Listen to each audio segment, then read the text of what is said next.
بسم الله الحمد لله والصلاة والسلام على رسول الله وعلى آله وصحبه ومن والاه. رب اشرح لي صدري ويسر لي أمري واحلل عقدة من لساني يفقهوا قولي. Mes frères et sœurs, après une coupure de 2 dimanches,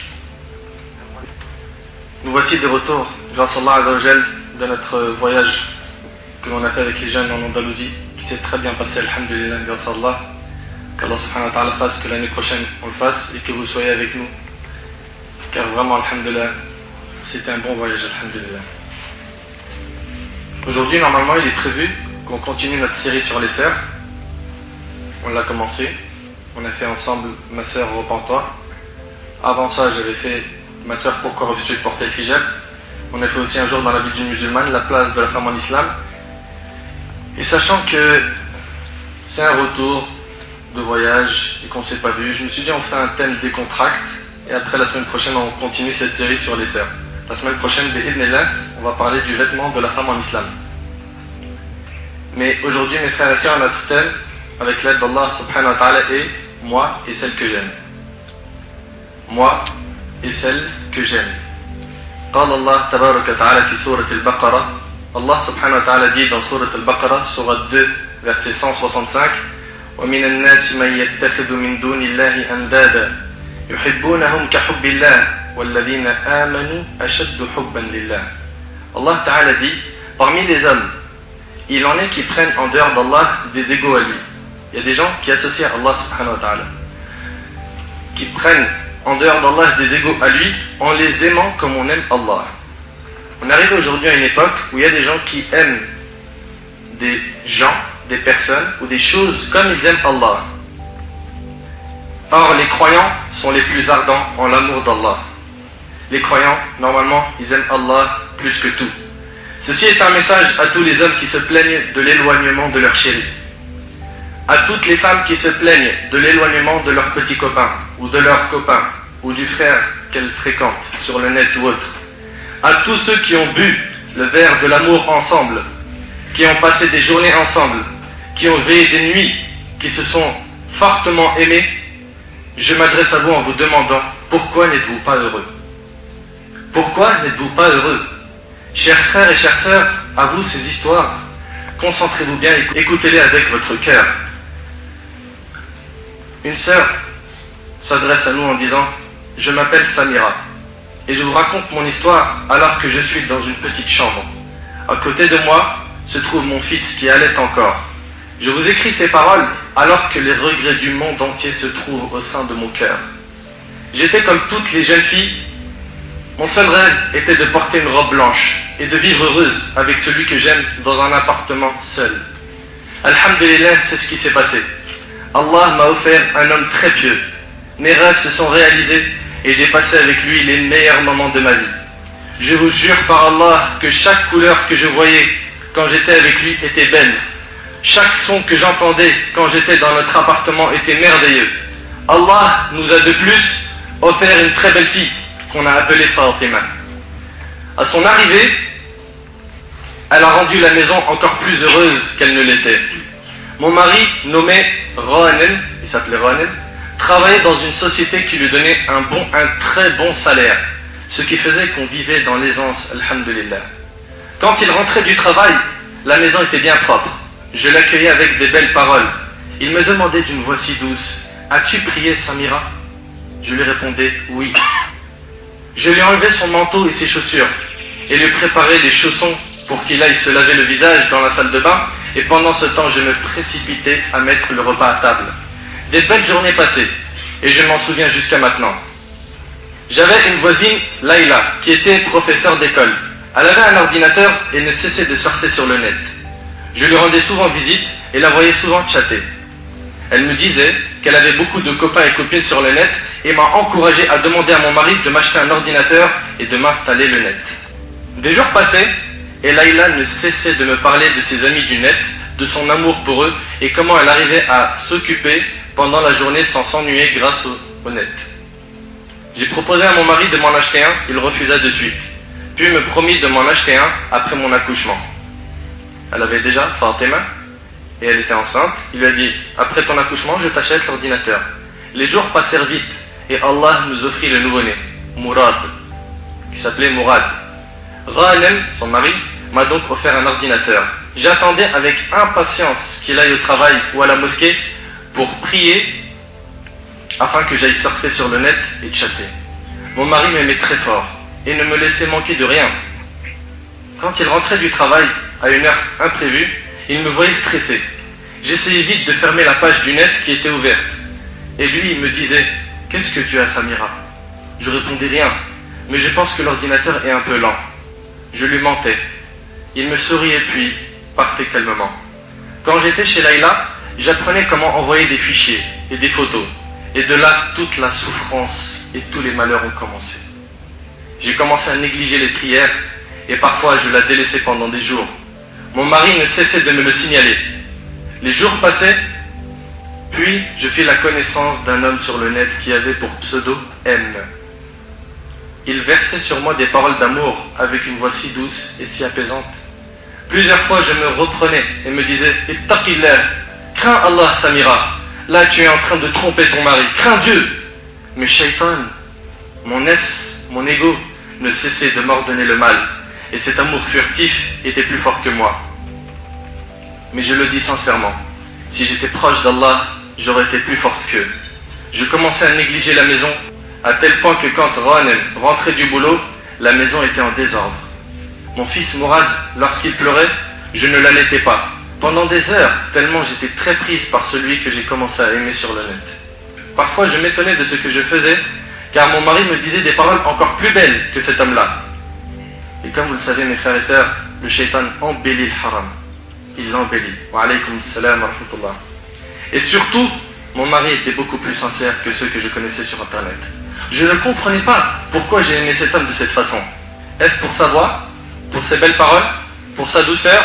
Je suis arrivé au point où je rêvais de voir sa photo. Je passais des heures et des heures sur le net. J'entendais l'adhan, mais je me sentais très lourde et très lente. Ma peur pour Allah avait diminué à cause de mon éloignement de la prière, du Coran et de la bonne compagnie. Mon mari ne me demandait plus rien, ne me reprochait plus rien, entre autres la perte de temps. La perte de temps qui est pire que la mort, comme l'a dit l'imam Ibn al-Qayyim, rahimahullah. Pourquoi? Car la perte de temps te coupe d'Allah, alors que la mort te coupe juste des gens du bas monde. Il ne me reprochait plus rien, entre autres la perte de temps, et n'a jamais surveillé ce que je faisais sur internet. À tous ceux qui sont mariés, surveillez vos épouses, surveillez-les. Cet homme, M, a fait ma connaissance et connaissait mon nom, ainsi que toute ma vie. Je lui disais constamment que j'aimais mon mari, que mon bonheur était avec lui et que je n'avais besoin de personne d'autre à part lui. Mais lui ne cessait de me dire « Oui, mais l'amour a un autre goût. L'amour a un autre goût. » Il m'envoya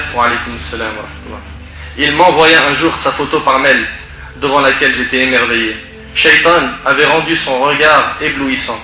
Ses doigts posés sur ses joues le rendaient triste ou amoureux.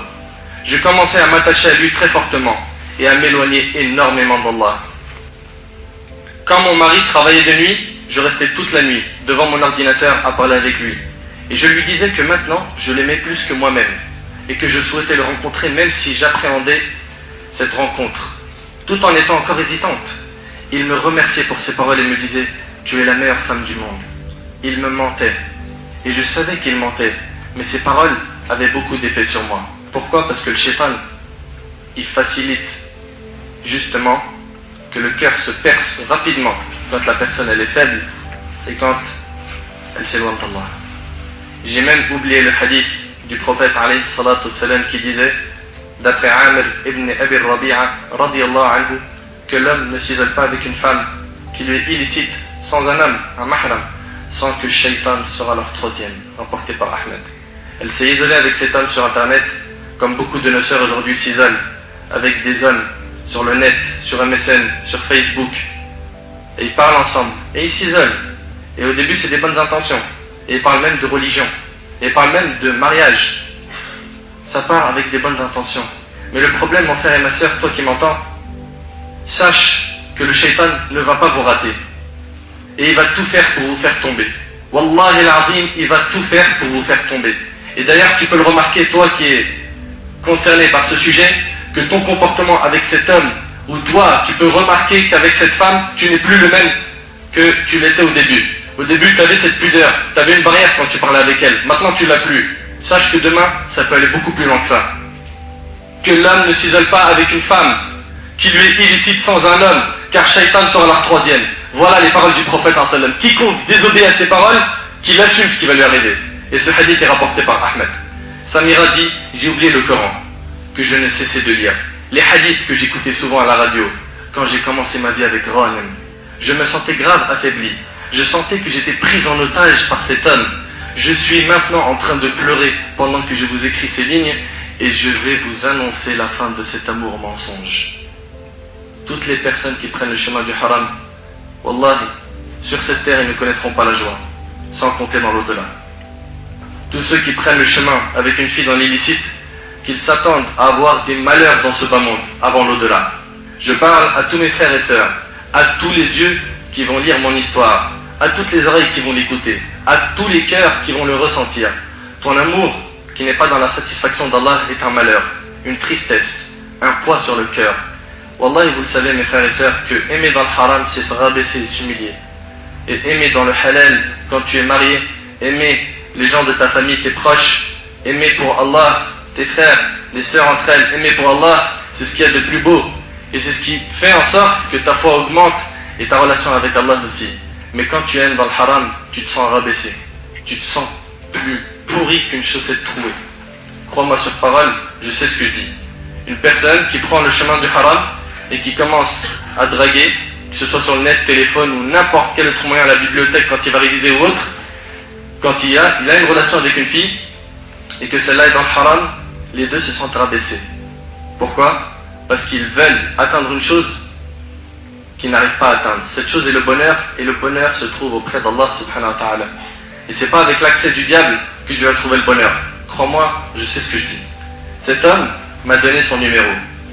Donc elle parle de monsieur M sur internet, qui lui a donné son numéro de téléphone portable. Et m'a demandé plusieurs fois de l'appeler, pour qu'il entende ma voix, qui elle serait différente de celle qu'il entendait sur le net. Regardez les ruses du diable. Je savais qu'il voulait connaître le numéro duquel j'allais appeler. J'hésitais énormément, jusqu'au jour où mon mari me dit qu'il avait du travail dans une autre ville pendant 3 jours. Et là, le shaitan, il s'est emparé de son esprit. J'ai montré à mon mari que j'étais triste, alors qu'au fond de moi, j'étais très heureuse qu'il partait pendant 3 jours. Mon mari me disait, tu as grave changé, Samira. La maison est toujours en désordre. Ta prière, tu ne cesses de la négliger. Ta fille Fatima, tu ne t'occupes plus d'elle, ni de moi, alors que je suis très doux avec toi. Tu es devenue très nerveuse, et tu cries tout le temps, pour rien. J'en suis sûr que c'est à cause de ton éloignement d'Allah. Je lui répondais, et regardez le shaitan ce qui lui a inspiré. Toi, tu ne sais pas c'est quoi l'éducation des enfants. Le fait de s'occuper d'eux me prend énormément de temps. Il m'accompagna, moi et mes enfants, chez mes parents, puis voyagea pour son travail. À l'heure de l'Asr, j'ai demandé à ma mère de me garder les enfants, pour que j'aille faire quelques courses. C'était la première fois que je sorte toute seule depuis que je me suis marié. J'ai ressenti un sentiment très étrange. Je sentais que j'étais seul. Je me demandais, qu'allais-je faire si un malheur m'arrivait ? Comment allais-je prévenir ma famille ? Je savais que dans l'islam, une femme n'avait pas le droit de sortir sans informer son mari, car elle est considérée comme étant une perle précieuse. J'étais comme une folle qui fut atteinte de la maladie de l'amour. Je me suis mise à chercher une cabine téléphonique. Je sortis le numéro de monsieur M de mon sac, puis commençai à composer le numéro en tapant 1, 2 et le reste des chiffres. Mes doigts tremblaient de peur. Je me demandais qu'est-ce qui allait décrocher. Et là d'un coup ça sonne. Et d'un coup j'entends une voix. J'entendis sa voix, toujours aussi belle et douce. Sa voix qui me disait oui, qui est-ce ? Je répondis, c'est ta chérie Samira.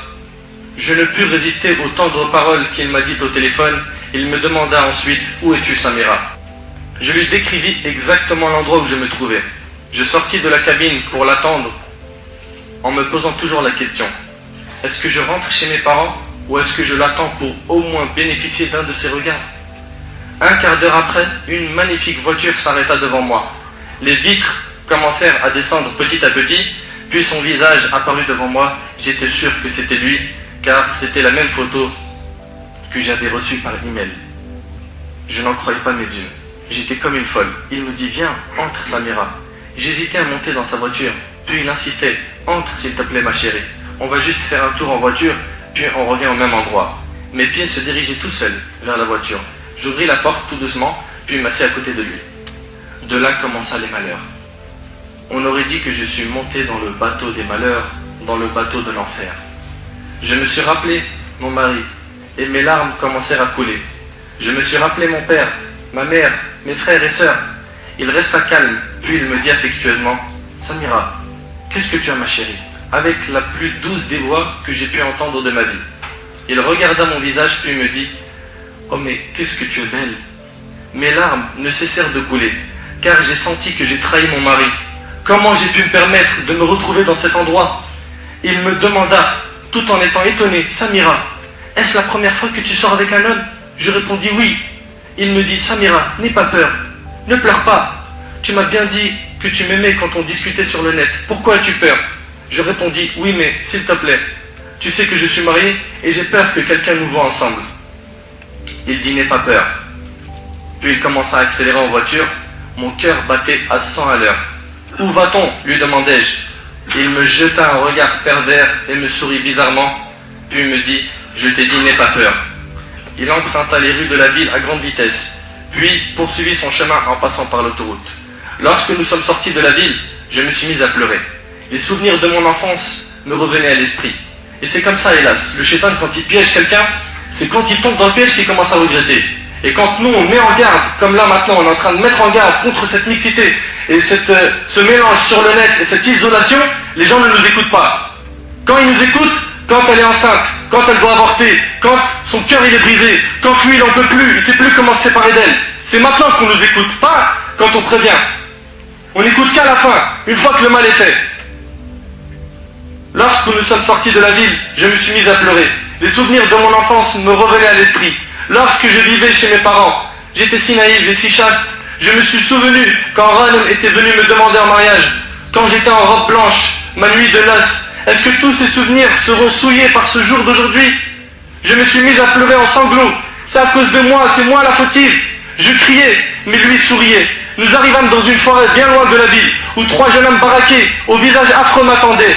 C'est à peine que la voiture s'arrêta, qu'ils ouvrirent la porte, me tirèrent pour me jeter par terre et m'insultèrent de tous les noms. Moi qui n'entendais que des belles paroles de Ranem, ils se sont mis à me frapper très fort. Je regardais Monsieur M en pleurant. Je criais pendant qu'il me déchirait mon gilbab. Qui, wallah, il n'a jamais goûté à de tels supplices. C'est ça ton amour? C'est ça ton amour, lui demandai-je. Il me souriait en disant, doucement les gars, doucement avec cette belle femme. Puis, ils entendaient ces phrases et ils continuaient à me taper avec haine. Plus ils les entendaient, plus ils me tapaient avec haine de toute leur force. Ma vie s'assombrit devant mes yeux, c'est moi la fautive. Non, c'est Laïla la fautive. Non, c'est à cause du net. Non, c'est à cause du chat. Non, c'est à cause de cet homme.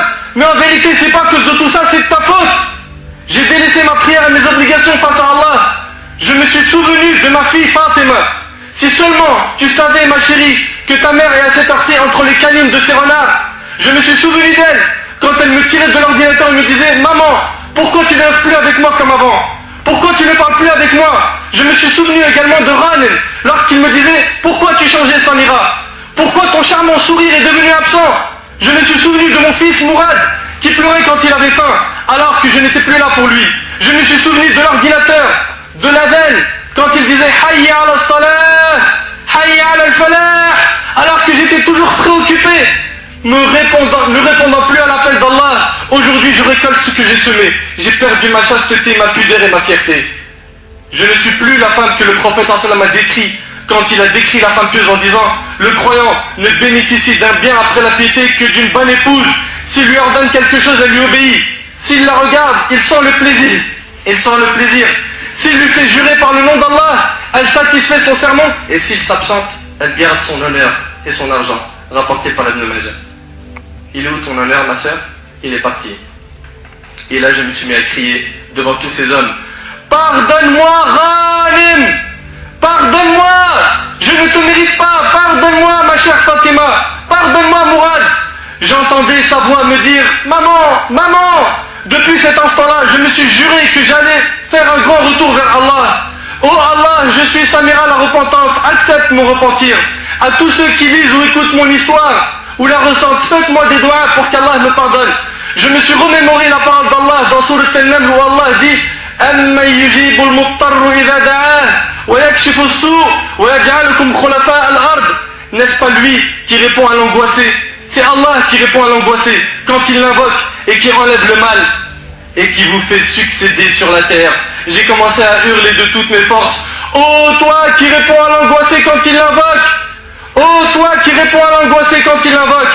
Il voyait mes larmes, mais n'avait aucune pitié de moi. Il se moquait de moi. Leur insulte était comme des flèches qui atterrissaient dans mon cœur. Un d'eux me disait, c'est maintenant que tu dis oh Allah? Pourquoi ne l'as-tu pas dit depuis longtemps? Chacun d'eux fit de moi ce qu'il avait envie. Tous, ils ont commis le haram avec moi, puis ils nous priment la voiture. J'essayais de récolter les quelques bouts qui restaient de mon gilbert qu'ils avaient déchiré. Monsieur M se trouvait à côté de moi. Il ne cessait de rire en me disant, c'est bon, arrête de pleurer maintenant. Je lui dis, espèce de traître. Il me gifla si fort que mes lèvres ont saigné. Mes joues étaient enflées. Ces joues sur lesquelles ma fille Fatima ne cessait de m'embrasser. Mes larmes continuaient à couler. Il m'accompagna à l'endroit où nous nous sommes rencontrés puis s'en alla.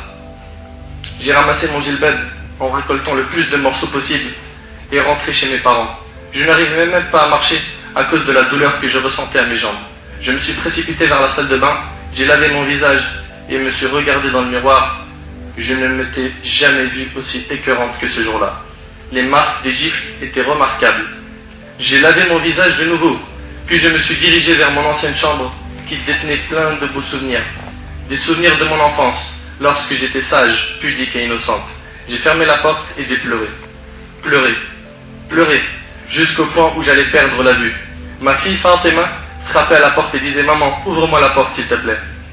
Ouvre-moi la porte s'il te plaît. » Puis ma mère à son tour « Ouvre la porte. » J'ouvris la porte, elle me vit dans cet état, me prit dans ses bras et me dit « Samira, qu'est-ce qui t'est arrivé? Qu'est-ce que tu as ma chérie ?» Je répondis « J'ai eu un mal de tête terrible quand j'étais au marché. Je n'ai pu le supporter, je suis donc tombé sur mon visage. » Ma mère a compris par ma voix que je mentais. Ma mère me laissa et s'en alla. J'ai fermé la porte lorsque soudain j'entendis l'adhan. C'était très beau. C'est Allah qui m'appelle. Va-t-il me pardonner? Va-t-il me pardonner? Pendant 3 jours, je ne prenais plaisir à rien. Je faisais semblant de manger avec mes parents et mes enfants, alors que je ne mangeais rien. J'ai grave perdu du poids à cause de mon moral, de mon manque d'appétit et de mon manque de sommeil. Ranem fut de retour 3 jours après, mon mari. Il me vit très pâle, avec un visage attristé, accablé. Je n'arrivais pas à le regarder dans les yeux. « Samira, qu'est-ce que tu as ma chérie ?» me demanda-t-il. « Rien, juste un peu fatigué. » Il me prit par la main, et là les mauvais souvenirs avec Monsieur M se retraçaient devant mes yeux. Je ne pus retenir mes larmes qui ont coulé de suite. D'un coup, je me suis retrouvé par terre, évanoui. 2 jours après, je me suis réveillé et je me suis retrouvé à l'hôpital, dans un service de réanimation. Les médecins ont dit à Ranem que je souffrais d'une dépression nerveuse. Je me suis mis à pleurer en disant « Je ne mérite pas Ranem. Ranem est plus fidèle que moi. Il faut que je demande le divorce. » À l'heure des visites, Ranem arriva, me prit par la main avec douceur, mes larmes coulaient encore. Il me demanda « Samira, ma chérie, raconte-moi ce qui s'est passé. Ressens-tu des douleurs quelque part ?» Les regards de Ranem me poignardaient. Mes lèvres tremblaient comme si elles voulaient dire quelque chose. Puis enfin je lui dis « Ranem, il faut qu'on divorce !» Ces paroles étaient pour moi impossibles à dire, mais je les ai quand même dites, car je savais que j'avais souillé ma pudeur par cet amour trompeur. Je l'ai supplié à plusieurs reprises. « Ranem, s'il te plaît, répudie-moi, je ne te mérite pas. » Il me disait « Samira, tu es folle, retourne vers Allah, reviens à Allah, lis le Coran, éloigne-toi de ces fréquentations, demande à Allah qui te pardonne. » Je pleurais encore, car il ne savait pas dans quoi j'étais tombé. Je suis sorti de l'hôpital en direction de chez mes parents. Ranem était très doux encore avec moi. Ma santé commençait un peu à s'améliorer. Jusqu'à maintenant, je lui demandais de me répudier. Le péché me brûle encore. J'ai trahi mon mari. J'ai trahi le pacte d'Allah qu'il y avait entre nous. Ranem me laisse à me reposer un peu chez mes parents. Et jusqu'à maintenant, je ne sais pas quoi faire. Je suis rentré dans ma chambre. Me suis assise sur mon bureau pour vous écrire. Mes chers frères et sœurs, ces quelques paroles, je vous les écris pour vous dire qu'il n'y a pas d'amour à travers un écran, un téléphone ou une rencontre. Mais le vrai amour, c'est l'amour qu'Allah et son messager alayhi salatu wassalam nous ont autorisé. Réveillez-vous, ô vous qui cherchez une femme sur le net. Réveillez-vous, ô vous qui passez votre temps sur les chats, sur Facebook. Et en plus de ça, les sœurs qui vont sur Facebook pour attirer l'homme de leur vie, elles mettent des photos, a'oudhu billah, de shaitan. Craignez Allah, mes sœurs, enlevez ces photos. Si tu dois rentrer sur Facebook pour voir des pages ou des choses religieuses, mets pas de photos, mets pas ta photo. Crains Allah et enlève-la. Ça va t'attirer que des problèmes, tu vas rencontrer un renard comme celui-là. On te prévient aujourd'hui, demain on ne pourra plus te prévenir. Quand tu tomberas dans le panneau, on ne peut plus te récupérer. Mon frère, toi qui chattes avec une fille, crains Allah. T'aimerais qu'on fasse ça avec ta sœur? T'aimerais qu'on le fasse à ta cousine? Avec ta fille? Mais c'est des dettes que tu vas payer tôt ou tard. Le prophète alayhi salam ne l'a pas dit, Kama tadin tudan, comme tu feras on te fera. Fais du mal aux gens, tu feras la même chose. C'est des dettes, tu les rembourseras tôt ou tard. Tu les rembourseras. Enlevez ces photos. N'allez pas dedans si vous voulez chatter. Si vous voulez vous instruire dans la religion, le mieux même c'est d'éviter ces trucs-là. Parce que tôt ou tard, on peut tomber dans les filets de Satan. Tout ça c'est des filets de Satan.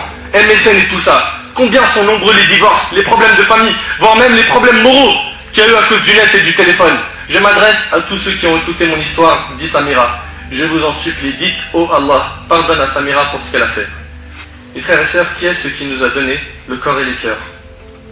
Qui est-ce qui nous a fait goûter l'amour? N'est-ce pas Allah? Si c'est bien Allah qui nous a donné tout ça, c'est lui qu'on doit aimer. Et tout amour qui n'est pas dans la satisfaction d'Allah devient tristesse et malheur, et une humiliation et un rabaissement. Que chacun et chacune se pose la question, est-ce qu'on aime Allah vraiment? Après ça, cherchez au fond de vous, quelles sont les preuves de cet amour? Comment sont nos prières? Notre relation avec Allah? La lecture du Coran? Notre nourriture? Notre comportement quand on est seul et que personne ne nous voit? Ibn Mas'ud radiyallahu anhu disait, si tu veux connaître l'état de ton cœur, analyse-le dans 3 moments. Lorsque tu lis le Coran, est-ce que ton cœur est vivant ou mort? Dans les assemblées de dhikr, quand tu es dans une assemblée comme ça et que tu entends les paroles d'Allah, est-ce que ton cœur revit? Est-ce que tu sens que tu es en train de reprendre l'oxygène que ton corps a besoin? Et troisièmement, fil khalawat. Et troisièmement, quand tu es seul. Est-ce que tu as le même comportement quand tu es en groupe et quand tu es seul? Oui ou non? Ou est-ce qu'en groupe tu es bien et quand tu es seul tu es un renard, un diable? Ibn Mas'ud radiyallahu anhu il dit, si dans ces 3 états-là tu ne trouves pas ton cœur, sache que tu n'as pas de cœur. Comment est-ce qu'on se comporte quand on est seul? Quand la porte elle est fermée? Comment est-ce qu'on se comporte? Est-ce qu'on prend le téléphone et on parle doucement? De peur que papa et maman ils entendent? De peur que mon épouse entende? De peur que mes enfants? De peur que les gens qui sont dans mon entourage à la maison m'entendent? Est-ce que tu tapes sur le clavier et dès que quelqu'un rentre, tu rétrécis la fenêtre? Et t'es stressé? Comment es-tu? Mon frère et ma soeur, Wallah al-Azim, on est en train de parler d'un sujet qui est très dangereux. C'est cette mixité qu'on voit aujourd'hui entre les filles et les garçons qui ne se contrôlent plus. Et après, le père ne comprend plus pourquoi sa fille elle a fugué. Il ne comprend plus pourquoi sa fille elle a changé. Elle a enlevé son hijab. Elle s'exhibe. Elle s'habille mal. Elle répond à ses parents.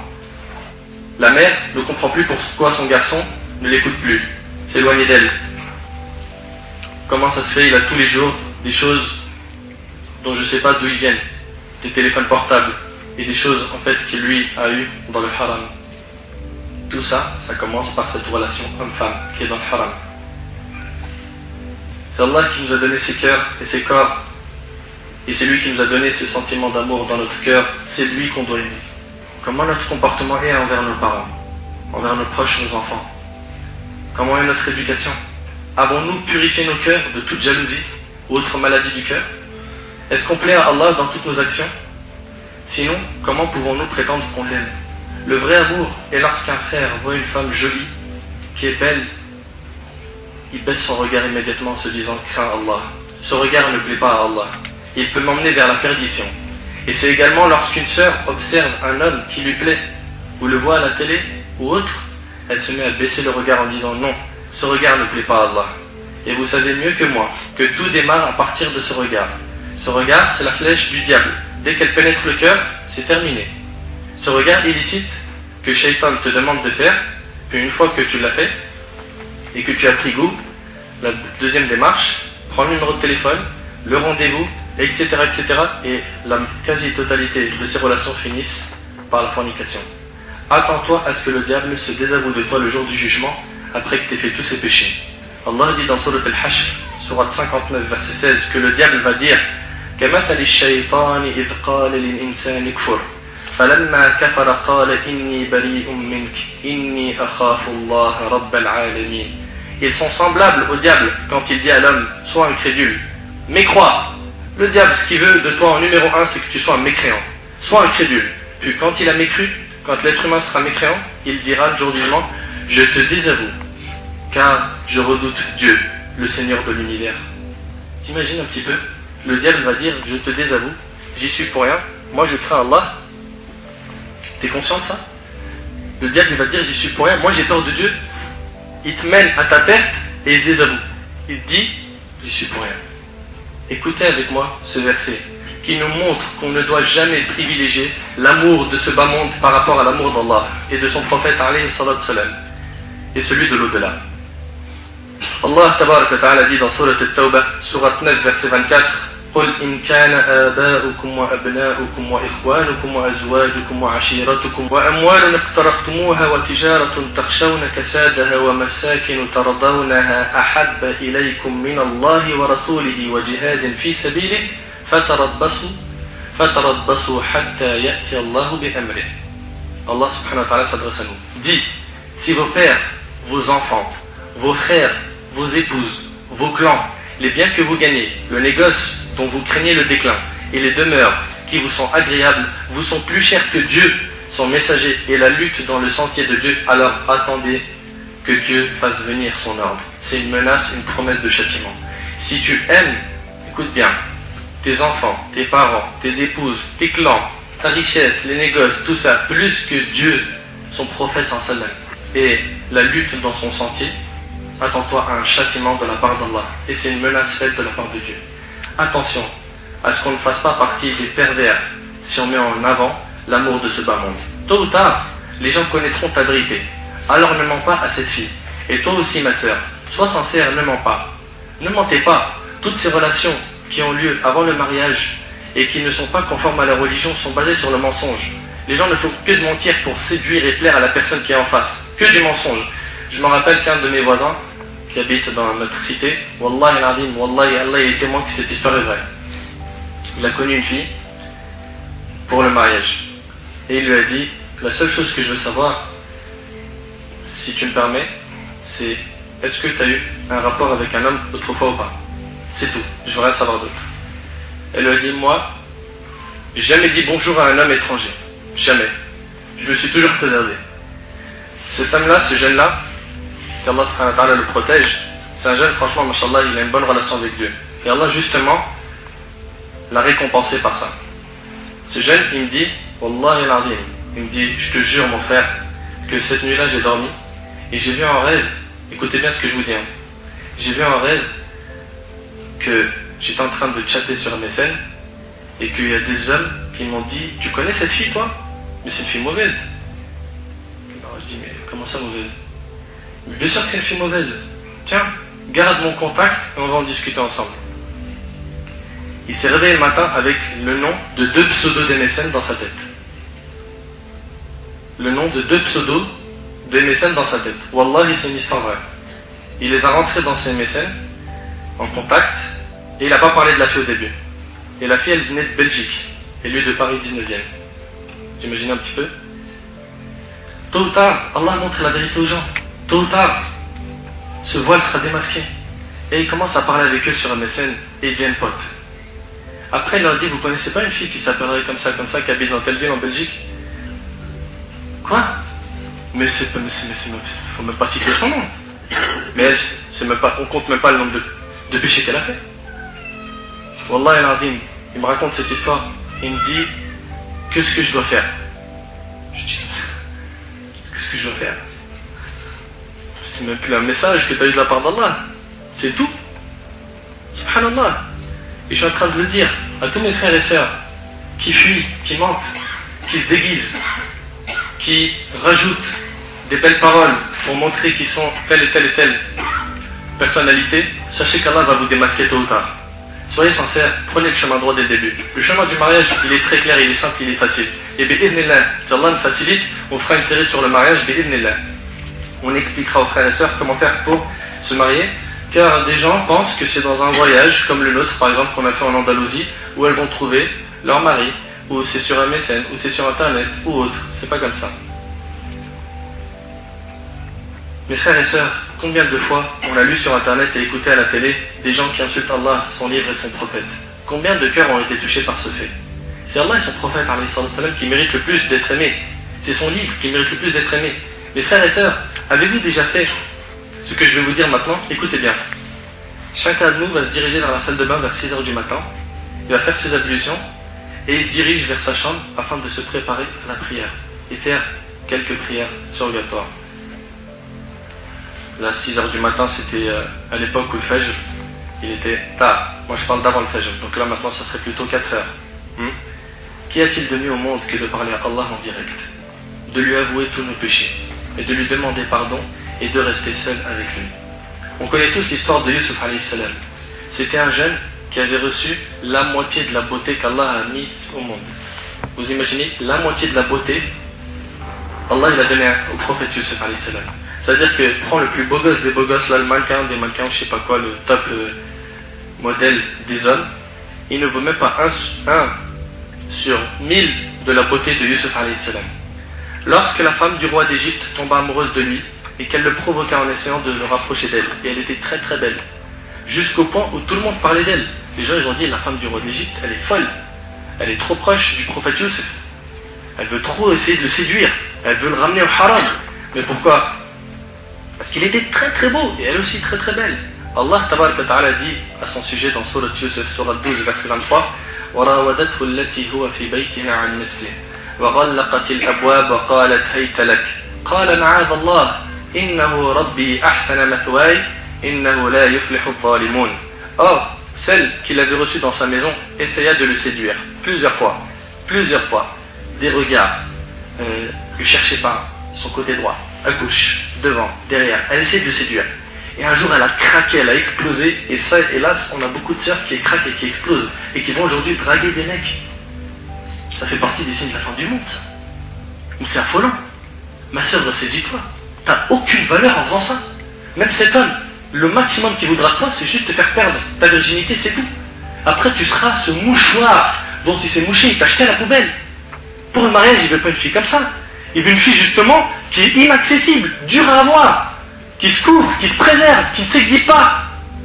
En faisant ça, tu n'auras que de mauvais maris. Ça, c'est si tu te maries avec lui.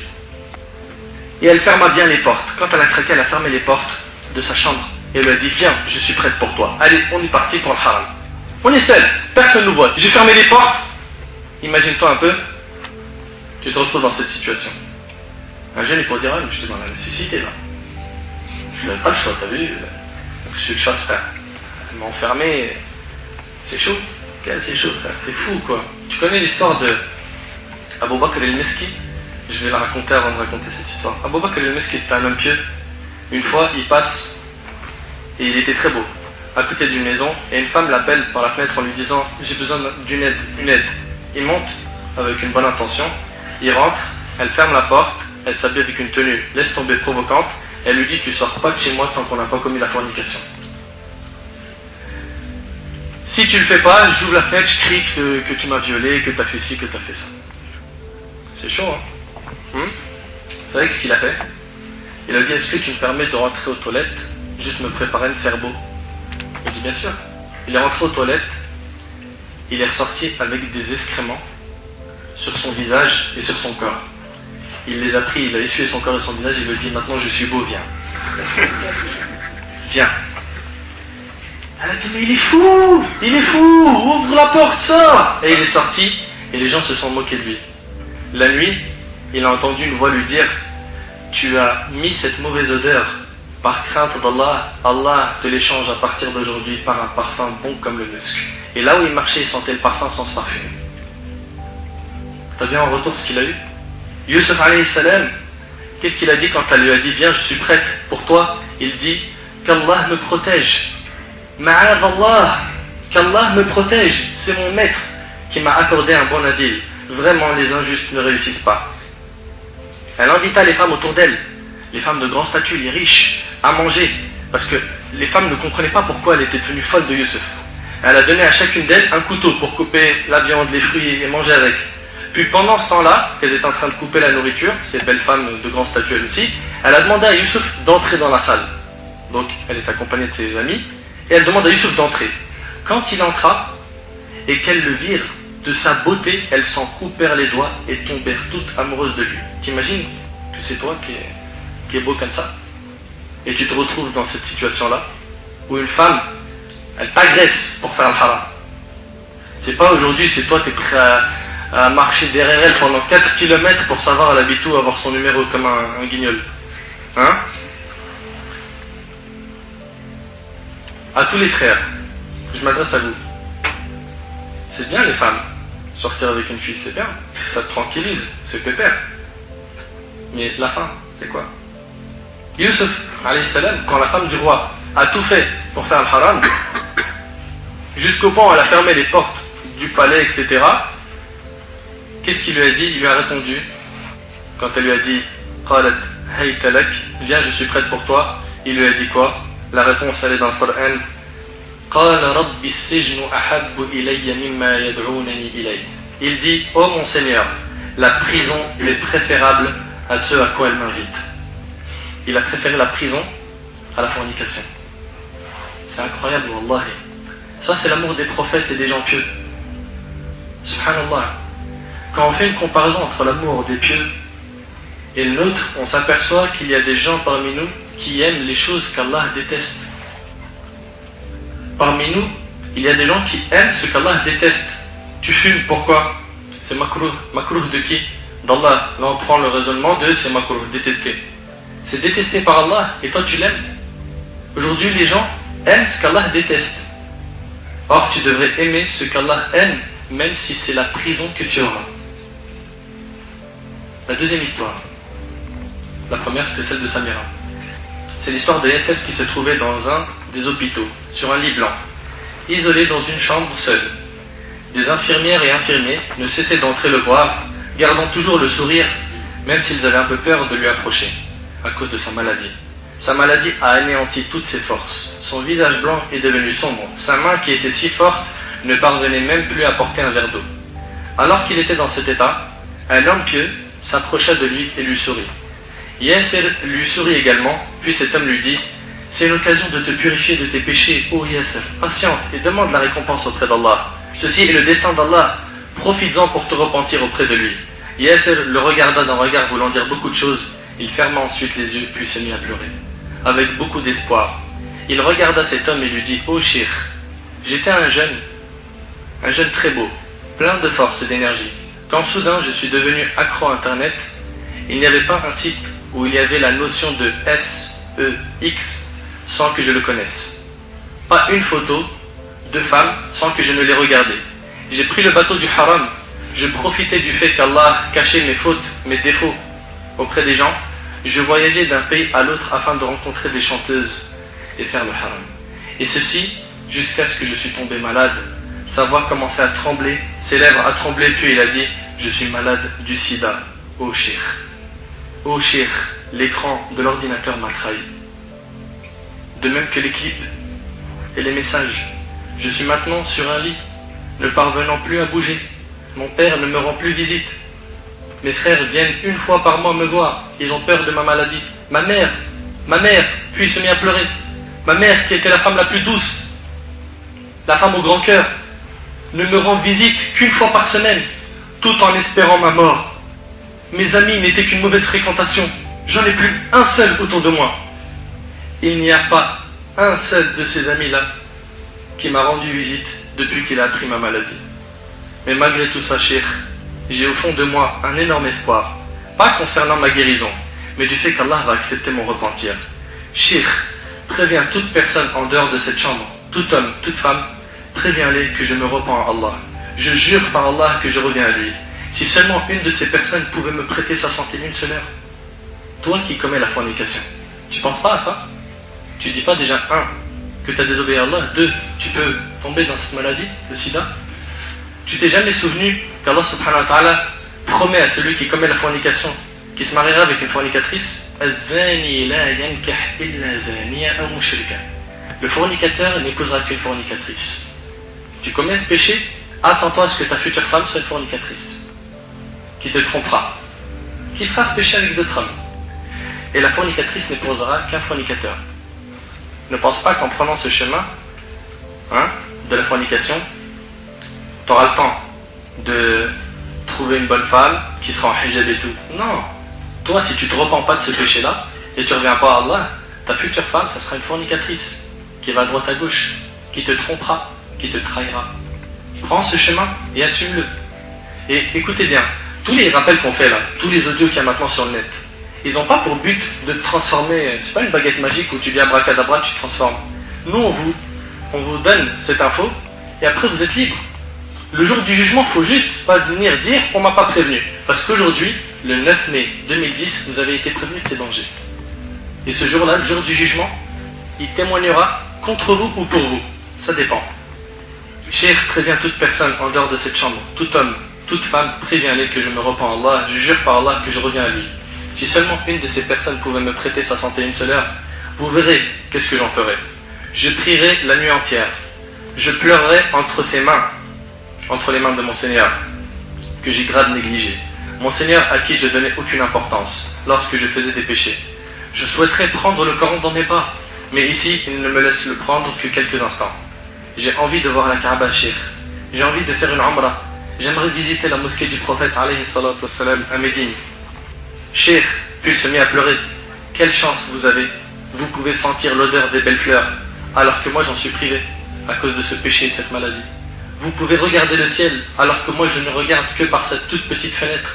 Cheikh, par Allah, je n'aimais ni Allah, ni la prière, ni les gens du bien, ni les musulmans qui portaient la barbe.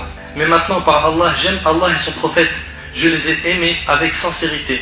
Non pas parce que je suis malade, mais parce que j'ai réalisé que mon cœur ne s'apaisait que lorsqu'il était proche d'Allah, lorsqu'il était rempli de son amour et celui du prophète alayhi salatu wassalam. Et vous le remarquez, tous, sans exception, que lorsqu'on en est proche de Dieu, on se sent bien. Et lorsqu'on s'éloigne de lui, on est mal. Et quand on prend le chemin des péchés et du haram, on se ment à nous-mêmes en essayant de nous dire qu'on est bien, mais on est mal.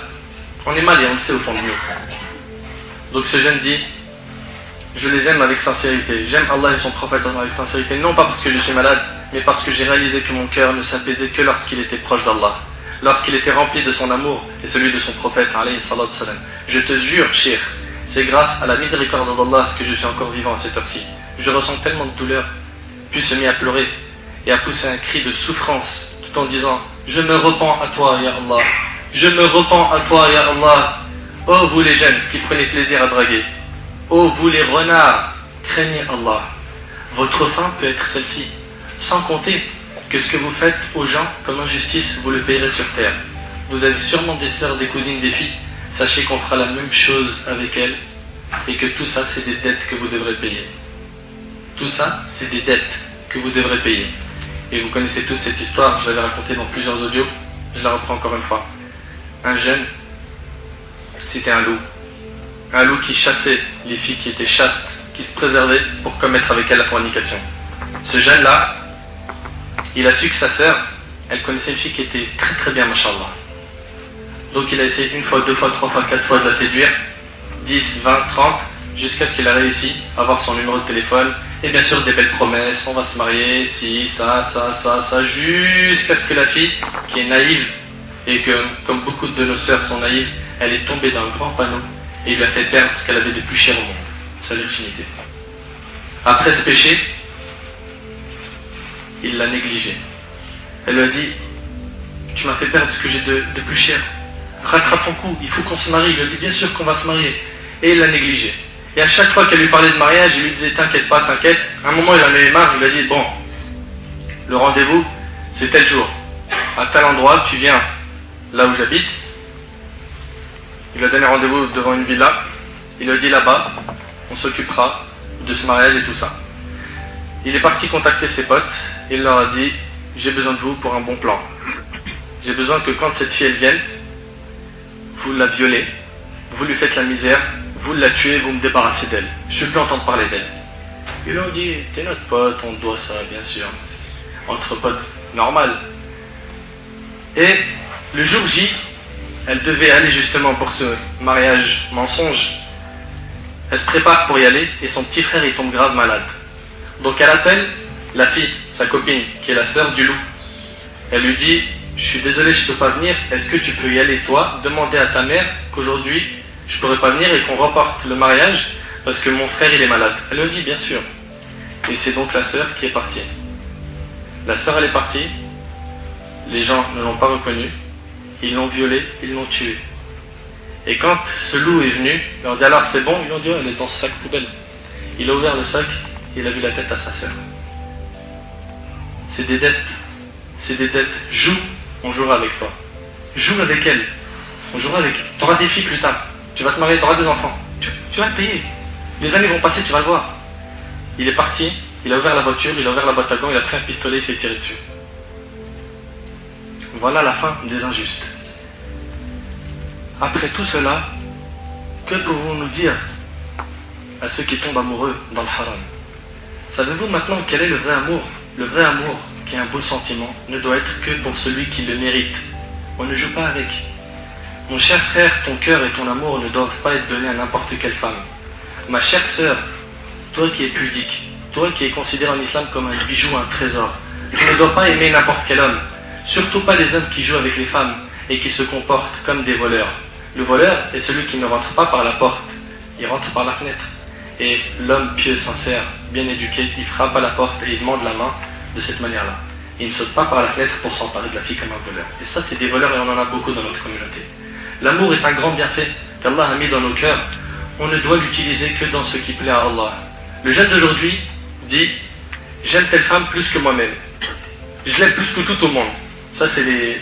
Pour moi, hein, c'est les jeunes immatures qui sont un peu zinzin dans leur tête et qui surtout ont mangé une bonne gifle de Satan. Je l'aime plus que tout, je l'aime plus que moi. Je pense qu'à elle, c'est mon oxygène. Et la femme, elle dit « Moi, je l'aime 1000 fois plus. » Subhanallah, avez-vous entendu mes frères et sœurs le verset où Allah subhanahu wa ta'ala dit dans Surat al-Baqarah وَمِنَ النَّاسِ مَنْ يَتَّخِذُ مِنْ دُونِ اللَّهِ أَنْدَادًا يُحِبُّونَهُمْ كَحُبِّ اللَّهِ وَالَّذِينَ آمَنُوا أَشَدُّ حُبًّا لِلَّهِ.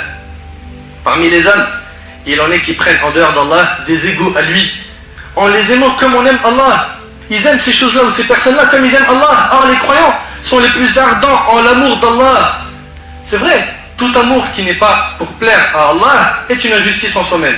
Vous savez pourquoi? Car notre âme ne supporte que l'amour d'Allah et l'amour pour Allah. Tout amour qui n'est pas pour plaire à Allah est une injustice en soi-même, car notre âme ne supporte que l'amour d'Allah et l'amour pour Allah. Écoutez également ce qu'Allah dit dans Surat Al-Baqarah, verset 166. إِذْ تَبَرَّأَ الَّذِينَ اتُّبِعُوا مِنَ الَّذِينَ اتَّبَعُوا وَرَأَوُا الْعَذَابَ وَتَقَطَّعَتْ بِهِمُ الْأَسْبَابُ. Regarde un petit peu, Allah il nous décrit quoi? Allah il dit quand les meneurs, ceux qui mènent les gens là, désavoueront le suiveur. Ceux qui t'ont mené, ils vont se désavouer toi qui les as suivis. Quand les meneurs désavoueront le suiveur à la vue du châtiment. Le jour du jugement, ils vont voir le châtiment, ils vont dire non, j'y suis pour rien. Je t'ai jamais dit sors avec une meuf. Je t'ai jamais dit ouais, si tu sors pas avec une meuf, t'es un mec chelou. T'es bizarre. Je t'ai jamais dit toi, si tu connais pas un garçon, t'auras pas d'expérience avant le mariage et tout. Non, ils vont se désavouer de toi. Et après, Allah il dit, les liens entre eux seront bien brisés. Le jour du jugement, la femme dira, oh un tel, toi, un tel, monsieur M ou X, tu m'as aimé, comment peux-tu me laisser? Mais lui se désavouera d'elle. Ma sœur, celui qui t'a aimé dans le haram se désavouera de toi. Alors délaisse-le au plus vite. Prends de ma part ce conseil. Essaye de bien comprendre. Si tu aimes cet homme dans le haram, si tu l'aimes vraiment, lâche-le. Si tu l'aimes vraiment, lâche-le. Car il se peut qu'il soit la cause de ta perte. Pareil pour toi, mon frère. De même, lui il dira, oh une telle, tu me disais que ton cœur était rempli de mon amour, et maintenant tu te désavoues de moi. Ô frère qui m'entend, si tu aimes cette fille dans le haram, délaisse-la, lâche-la avant qu'il ne soit trop tard, et que le regret ne serve plus à grand chose. Allah dit dans Surat Al-Baqarah, Surat 2, verset 167, وَقَالَ الَّذِينَ اتَّبَعُوا لَوْ أَنَّ لَنَا كَرَّةً فَنَتَبَرَّأَ مِنْهُمْ كَمَا تَبَرَّؤُوا مِنَّا كَذَلِكَ يُرِيهِمُ اللَّهُ أَعْمَالَهُمْ حَسَرَاتٍ عَلَيْهِمْ وَمَا هُمْ بِخَارِجِينَ مِنَ النَّارِ. Et les suiveurs diront, ceux qui ont suivi là, aveuglement, tous ceux qu'ils ont appelés au haram, que ce soit une fille ou un garçon ou autre, ah, si un retour nous était possible, ah, s'il y avait moyen de faire marche arrière, nous maintenant qui sommes devant l'enfer, alors nous les désavouerions comme ils nous ont désavoués. Ainsi Dieu leur montrera leurs actions, source de remords pour eux, mais ils ne pourront pas sortir du feu. La fin d'une personne qui prend le chemin du haram, c'est le feu. Es-tu prêt à assumer le feu? Si oui, trace ton chemin, mon frère. On n'est pas ici pour te traumatiser ou t'imposer quoi que ce soit. On est ici pour t'éclairer, te dire ce qu'Allah et son prophète sallallahu disent de telle et telle chose. Tu veux suivre, alhamdulillah, le jour du jugement tu te diras alhamdulillah, grâce à Allah cette personne a été la cause de ma réflexion, de ma guidée. Tu veux pas suivre, tu regretteras seul. Troisième histoire, et c'est la dernière, c'est l'histoire de Mohammed qui prend l'avion. Une fois installé, il met sa ceinture et il est bien installé dans l'avion. C'était un homme sportif et charmant, mais une personne qui était loin d'Allah. L'avion a décollé en direction des États-Unis. Il rêvait déjà de toutes les boissons qu'il allait boire, de toutes les femmes qu'il allait prendre dans ses bras. Pendant toute la durée du voyage, il programmait ses vacances, ne s'imaginant pas que celui qui lui a donné la force et la jeunesse pouvait les lui retirer à n'importe quel moment. Arrivé à destination, il est aux States, ça y est, aux États-Unis, il loua un appartement dans lequel il a mis toutes ses affaires, et là ont commencé ses vacances. Il veillait toute la nuit, puis s'endormait le matin jusqu'au soir. Ça, c'est la vie des vampires. Et on en a beaucoup aujourd'hui, hein, les hétis là, qui tiennent les murs jusqu'à 4-5 heures du matin. Là. On dirait les murs ils vont tomber. À plusieurs reprises, ses oreilles ont délaissé l'appel de la prière. Il ne se rendait pas compte que cet appel était entre autres pour lui, car il était musulman. Il a dépensé beaucoup d'argent, a bu plusieurs fois jusqu'au point où il ne savait plus ce qui se passait autour de lui. L'alcool. Tu vois, quand tu es seul et que tu es loin d'Allah, mon frère, Wallah, tu vis une vie identique à celle des animaux. Mohammed disait, ma vie avait pris ce rythme jusqu'au jour où je partis en soirée. Là-bas, j'ai eu plein de belles femmes, hein, les soirées, les pièces du diable, hein, les pubs, la boîte de nuit. Vas-y mon frère, on va s'éclater un coup, on va écouter tel DJ, un tel mix, tel remix, tel mix. D'accord, vas-y mon frère. Nous on est en train de prévenir, on n'est pas en train d'imposer à quelqu'un de prendre tel ou tel chemin. On prévient, le jour du jugement vous n'aurez aucune excuse. Retenez bien cette phrase. Donc il est parti en soirée, où il y a les pièges de Satan. Il a demandé un verre, puis il a commencé à boire, et il donnait même des pots de vin, rachwa. Je savais que l'alcool était haram, mais mes passions m'ont fait tout oublier. De loin, une des femmes me regarda d'un regard sensuel et doux. Elle s'approcha de moi, me tendit sa main, puis se jeta complètement dans mes bras. C'est vrai que j'ai beaucoup désobéi à Allah, mais cette fois-ci, les sentiments étaient indescriptibles. Ses traits montraient que c'était une femme arabe. Puis, d'un coup, elle se mit à parler en arabe, mais un arabe débutant. Elle me demanda, « Est-ce que tu es arabe ?» Je répondis oui. Elle dit, « Moi aussi, et j'ai la nationalité américaine, je suis né ici. » Elle me demanda, « Comment tu t'appelles ?» Je lui répondis, « Mohamed. » Elle dit, « Je n'aime pas ton prénom. » Je demandai pourquoi. Elle dit, « Je suis chrétienne, j'aime pas ce prénom. » Mon corps s'éloigna d'elle d'un coup, car j'ai senti sa haine contre l'islam, mais mes passions ont tellement envahi mon cœur que j'ai souri, puis changé de sujet. « Aimes-tu danser ?» lui demandai-je. « Oui, » répondit-elle. Nous nous sommes mis à danser, puis à la fin de la soirée, je lui ai demandé de venir avec moi, mais elle refusa. J'ai réessayé à plusieurs reprises, mais elle insista sur le refus. En rentrant chez moi, son visage n'a pas quitté mon esprit. Mon cœur s'était grave affaibli du fait de mon éloignement d'Allah. Après 2 soirées avec elle, mon cœur ne cessait de s'attacher à elle. Jusqu'au jour où je lui ai demandé de dormir chez moi une nuit. Elle accepta, mais lui dit à une condition, c'est que tu portes cette chaîne. C'était une chaîne avec pour pendentif une petite croix. J'ai ressenti un sentiment étrange et me disais, certes j'ai désobéi à Allah, certes je ne prie pas, certes je n'ai pas vu mes parents depuis quelques mois, mais je suis tout de même musulman. Le problème est que mon amour pour elle était plus fort que tout. Je me suis précipité à prendre la chaîne, je l'ai mise autour de mon cou comme un prisonnier, un esclave. Je lui ai souri, puis elle m'a dit, waouh, elle te va très bien, c'est un cadeau de ma part, je ne veux te rencontrer qu'en te voyant avec. J'ai passé avec cette femme de superbes journées. Shaitan m'embellissait tout ce qui était interdit. Un jour, je lui ai demandé de sortir avec moi, mais elle refusa. Je l'ai supplié en lui proposant même de l'argent. Comme je vous ai dit, l'amour dans le haram, il rabaisse et il humilie. Wa alaykoum salam. L'amour dans le haram, il rabaisse et il humilie. Fait de toi, excuse-moi du terme, un chien. Un chien derrière cette fille, pas un être humain. Et un jour, je lui ai demandé de sortir avec moi, mais elle refusait. Je l'ai supplié en lui proposant même de l'argent, mais elle continuait à refuser en me disant, franchement, je veux que tu te convertisses d'abord au christianisme. T'as vu comment ça va vite? Ces paroles ont atterri dans mon cœur comme un tonnerre, une foudre. Je lui ai dit, mais ceci est impossible. Elle lui répondit, moi aussi. À partir d'aujourd'hui, il m'est impossible de rester avec toi. Shaitan me disait, mais vas-y, dis-lui que tu acceptes. Dis seulement avec ta langue que tu sors de l'islam, juste avec ta langue, t'as rien à perdre. T'as vu un peu le shaitan, comment il est fort? Petit à petit, il te rapproche du péché. Hélas, aujourd'hui, beaucoup de nos frères et de nos sœurs ont lâché leur religion pour une femme ou un homme, et des fois même pour des cartes de séjour. Le lendemain, elle va me voir avec une tenue très attirante. Elle approcha son visage du mien et me dit, tu as le cœur dur, tu ne ressens pas l'amour. Je n'ai pu résister à ses paroles et lui dis, ben si, qu'est-ce qui a fait que je m'attache à toi de cette manière? Elle lui dit, eh bien, qu'est-ce qui t'empêche de devenir chrétien? Je n'accepterai de me marier avec toi que si tu le deviens. Là, j'ai tout oublié. Et j'ai oublié même que je m'appelais Mohammed comme le prophète alayhi salatu wassalam. J'ai oublié mon père qui me réveillait pour prier Fajr quand j'étais en primaire. J'ai oublié ma mère qui ne cessait de demander à Allah de me guider quand elle me voyait rentrer tard chez moi. Je me suis même oublié moi-même. Je suis devenu un esclave de l'amour et de la passion comme beaucoup de nos frères et sœurs aujourd'hui. Beaucoup de nos frères et sœurs aujourd'hui sont devenus des esclaves de l'amour et de la passion. Je suis parti avec elle, je me suis rasé les cheveux, puis je me suis converti au christianisme. Je suis allé pour la première fois de ma vie à l'église, et quand je suis rentré, je me suis mis à pleurer sans m'en rendre compte. C'était les larmes de la foi qui sortaient de mes yeux. À la porte de l'église, je ne réalisais plus. Après toutes ces années de ma vie, je deviens chrétien. Oh Allah, quel sera mon châtiment? Sera-t-il le feu? Où est la crainte de mon Seigneur? Où est donc ma pudeur? Où est mon attachement à ma religion? Tout ça a disparu à cause d'une fille. Après ça, je suis rentré chez moi en vitesse. Et je l'ai abandonné, cette fille. J'ai touché ma tête qui n'avait plus de cheveux. Et je me suis dit, qu'est-ce que tu fais, Mohammed? Que fais-tu, Mohamed? Tu as délaissé la religion de Mohamed. J'ai énormément pleuré. J'ai fermé la porte de chez moi. Et je me suis retrouvé dans une plage de larmes.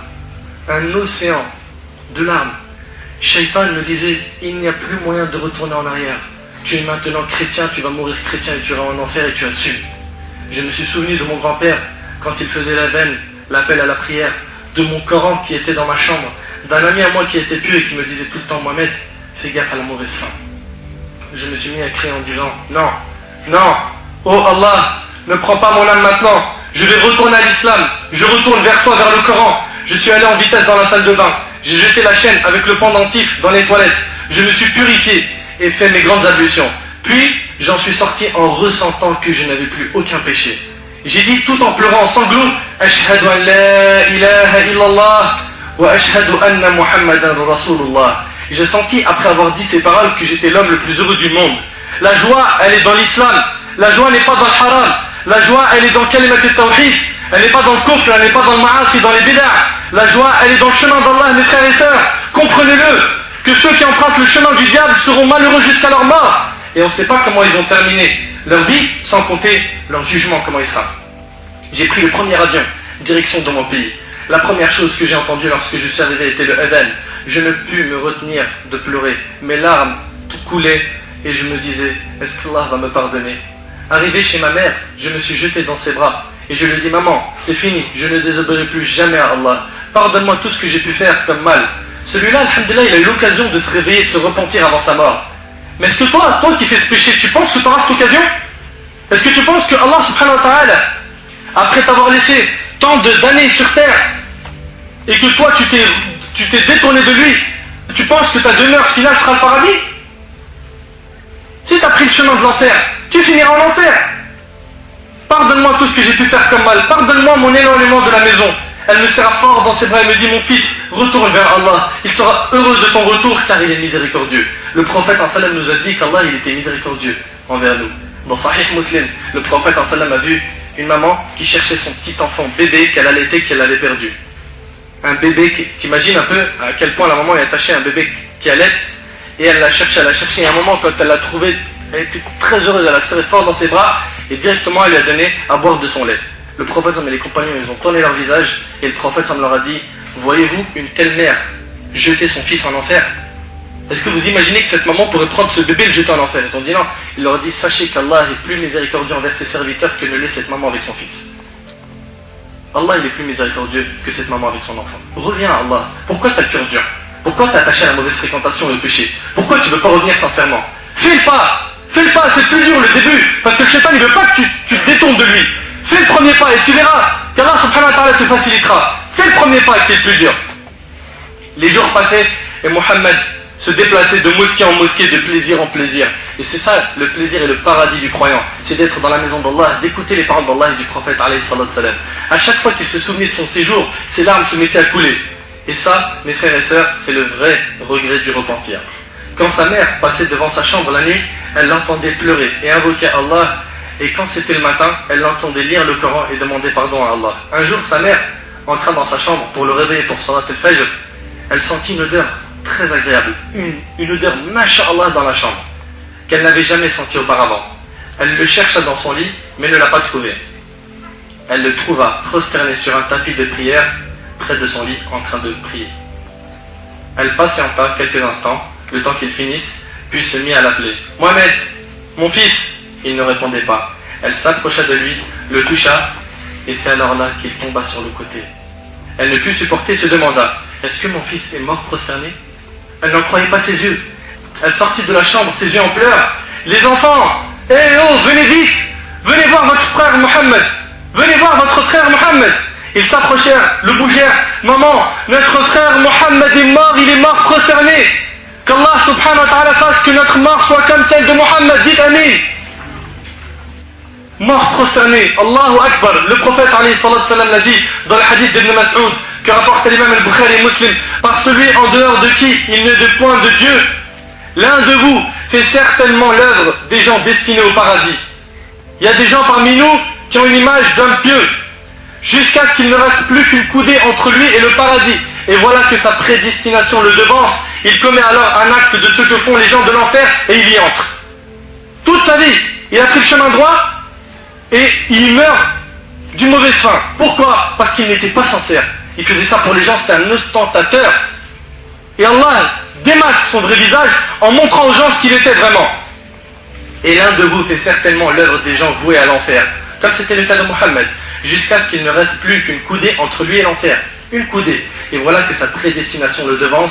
Il fait alors un acte de ce que font les gens du paradis et il y entre. Une personne, elle peut basculer vite, elle peut changer vite. Et les cœurs des serviteurs d'Allah sont entre les deux doigts du miséricordieux, il les fait changer d'état quand il le veut. La mère a su que l'odeur qu'elle avait sentie était celle de son âme pure que les anges de la miséricorde avaient prise. Allah fut heureux de son retour vers lui. Il lui a donc accordé une bonne fin. Il a aimé Allah, Allah a donc aimé sa rencontre. Quelle belle fin qu'a eu notre frère Mohammed. Nous devons tous envier l'amour d'Allah pour lui.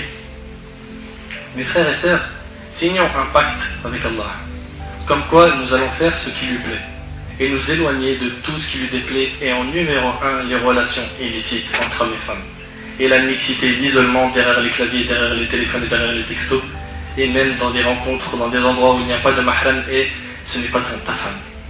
Éloigne-toi de ça, mon frère. Wallahi, si on te dit ça aujourd'hui, c'est pour ton bien. Ma sœur, Wallahi Ardi, si tu sens qu'on est peut-être méchant avec toi, c'est pour ton bien, parce qu'on a vu beaucoup de sœurs, et une des sœurs m'avait envoyé un email, elle me dit, Wallahi, le cours sur la mixité que tu as fait, il est peut-être un petit peu dur, mais je peux te témoigner que je travaille à l'hôpital, et le nombre de femmes musulmanes qui viennent avorter à cause de justement ces relations avant le mariage, il est trop important. Trop important. Trop important les sœurs qui perdent ce qu'elles ont de plus cher. Et réfléchis avec une seule logique. Est-ce que tu l'aimerais pour ta sœur ? Non ? Stop. Ne fais pas de mal aux gens si tu n'aimes pas que les gens fassent ce même mal à ta famille.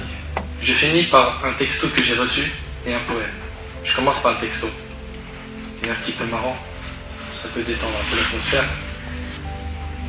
Le texto dit « Je cherche le paradis. Peux-tu m'indiquer comment m'y rendre s'il te plaît ?» Oui, bien sûr. Dans ton cœur, tu prends l'autoroute de la foi. Dans ton cœur, tu prends l'autoroute de la foi. L'autoroute, pas le périph', là où ça roule vite, l'autoroute de la foi. Puis la sortie de la shahada. Tu continues tout droit jusqu'au feu rouge de la mosquée, là-bas tu rencontreras la prière. Après le feu rouge, tu prends la première à droite en direction de la zakat, en passant par le ramadan. Tu te trouveras au rond-point du hajj. Là tu prends la troisième sortie. Puis tu t'arrêtes au stop du Coran et tu continues jusqu'à la sunna. Et là, tu prends toujours à droite le chemin droit, le chemin droit. Là, tu prends toujours à droite le chemin droit sans t'arrêter et tu arriveras, Inch'Allah. Prends le chemin droit jusqu'à ta mort. Tu arriveras au paradis facilement. Prends-le jusqu'à ta mort. Le poème. Demain, je deviens musulman. Ça, c'est tous ceux qui retardent les bonnes actions. Demain, je deviens musulman. Demain, je deviendrai sincère. Demain, je commencerai la prière. Demain, j'irai à la mosquée. Demain, j'aurai le cœur illuminé. Demain, propre sera mon sang. Demain, je deviendrai musulman. Mais pour l'instant, ce n'est qu'aujourd'hui. Mon frère, ma sœur, les jours nous sont comptés. À chaque jour qui passe, nous voilà amputés. Tu comptes peut-être dès demain commencer, mais qui te dit que tu pourras encore te racheter? Tu repousses chaque jour les bonnes actions, croyant nativement que ce soir tu stoppes les fusions. Mais entre nous, ça fait combien de temps qu'à toi-même ouvertement tu te mens? Quand t'entends du haut du minaret le rappel, et tu restes sourd à ce parfait appel. Malgré tes beaux yeux, tu restes aveuglé par ce bas monde et tous ses vices cachés. Les jours défilent, les mois, les années passent, et toi jusque maintenant, t'es toujours à ta place. Tu te dis toujours demain, il est trop tôt pour lever mes mains. Le temps est pourtant ton maître, mais toi tu restes comme un traître. T'es pas conscient que t'es dans le faux, et pourtant crois-moi, changer il le faut. Mon frère, ma sœur, les jours nous sont comptés. À chaque jour qui passe, nous voilà amputés. Tu comptes peut-être dès demain commencer, mais qui te dit que tu pourras encore te racheter?